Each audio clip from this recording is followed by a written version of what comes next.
Hello there guys, this is Evan Paul and today I'm your host on the Fan Series Daily. And we're going to be talking about creating meaningful and connective compositions, whether it be on your hand pan or your steel tongue drum or steel tongue pan. So I actually have my hand pan, my leaf right here. So I'm going to kind of get down like this so y'all can see what I'm doing. Alright. So for me, actually composing content that is meaningful takes a lot of work. So for starters, what you want to do is you want to find an arrangement of notes in sequential order that connects you with something. So let me just play around. Oh, that sounds nice. So that sounds kind of like yearning and like longing for something. So.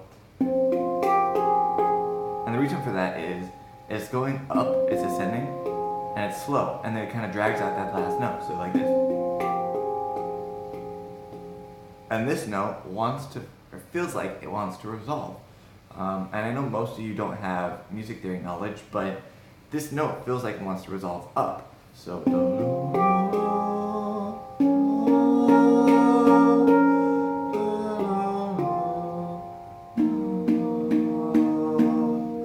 now, you notice how I started singing, because personally I feel like these instruments, well, instruments in general, should be able to mimic the human voice. Meaning you should try to play as if you're singing. So, I'm going up, dragging it out, creating some tension, resolving it a bit. See, that didn't really feel natural.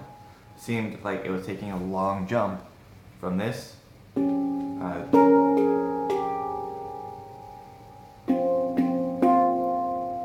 Alright, that felt a little bit more natural, but everything is just tension and release. So, the tension being here to resolve to this.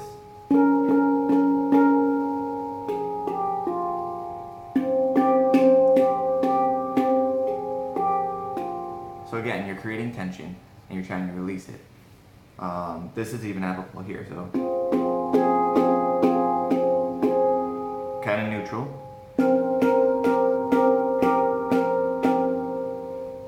Putting you on your toes a little bit. Now you're feeling a little bit more comfortable. A little bit happy. And then you remember. So that, as you're playing, or as you notice me playing, I'm kind of feeling what the chords are telling me. I'm feeling the tensions that they're giving me. And essentially, I'm vibing off of what I'm playing. And that's how you create meaningful content. Because if you're able to connect with it, your job is essentially to share that connection with somebody else. So, sorry, I'm talking. Share your message, connect with your instrument, and once you connect with your instrument, your job is to share it with somebody else. And you do that through dynamic contrast, through phrasing, through tempo, meaning the speed of how fast you're going. Dynamic contrast, by the way, is like differences in volume,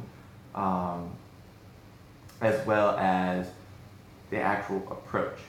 So if I'm trying to play something very aggressive, I'm not going to be playing it like this. That just doesn't sound aggressive. That sounds like lullaby almost. Sounds almost like it's trying to soothe you or building up tension, because that would lead to this.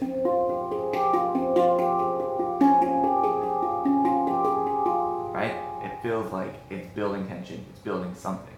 If I want to play aggressive, I'd play something like this.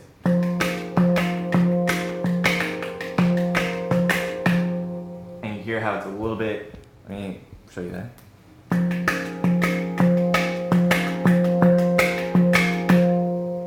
So it's a little bit more full sounding. There's this going on while I'm doing this. So I'm building it, it's very, very loud. And at the same time it's very busy. It's a little bit more aggressive. My approach whenever I'm stroking is quick and to the point. I'm not dragging it out like I was here.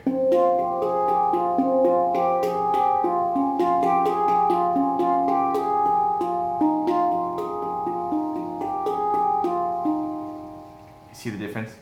And if I were to try and play something a little bit as if I was trying to demonstrate the message of I'm sad. Play around. That was good, that was good.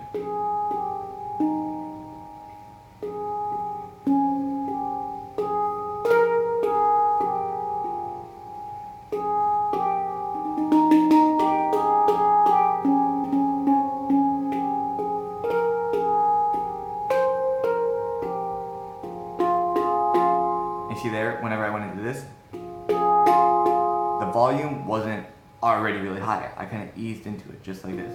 So I started off soft, and I built into it. We call that a crescendo. So essentially, I'm feeling the instrument. I started off with this, right? Starts kind of loud, gets a little softer, as if you're trying to remember it. It's kind of fading away in your mind.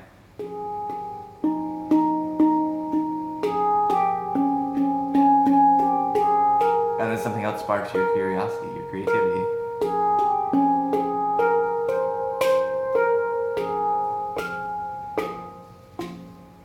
You know, and then kind of use these harmonics to give a little bit of a ghostly feel. And everything that you're doing, you have to essentially connect with it. You have to connect with the message that you're trying to send.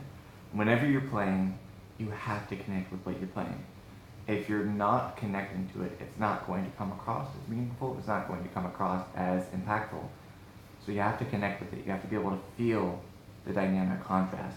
Whenever you're trying to convey a certain message, you have to use dynamics, you have to use tempo, you know, all of these things formulate that. And this episode was really me just playing so that you could kind of get a concept of what it's like to create meaningful music and a meaningful composition. But that was just me messing around. That was me experimenting. And you will get to the point where you will be able to bring yourself to tears because you're so connected to it, because you are so connected to the instrument and you're feeling it. You're feeling the tensions, you're feeling the release, you're picturing something in your mind. And I remember back in actually 6th through 8th grade, I had a teacher, Miss Barfield, which then she married, and then she's now Miss Jarena. I would start composing these pieces for marimba, and I would just play whatever, and you know, kind of put it together. But it wasn't meaningful. It didn't connect people with it. It was just kind of an accumulation of gibberish. And she told me to look for inspiration, look at a picture, look deep inside yourself for emotions and connect with them. And I feel that that is a very, very true statement. Whenever you're composing something, you have to have something to compose it off of. Whenever you're trying to play something called the swan, you have to look at a swan, kind of observe how they behave, and transpose what they are doing to your instrument. So, I hope you guys understood what I was trying to say. I hope you guys kind of got the message I was trying to convey. If you have any questions, please put them down in the comments. I'll answer them all personally. If you have any other questions that you don't feel comfortable putting in the comments, or you just want to send them to me directly, send them to ask@thepanseries.com. That is my questioning, or my question email account. And be sure to join Panseries community if you haven't already. Anyways, guys, thank you so much for watching this. Again, if you have any questions, please let me know.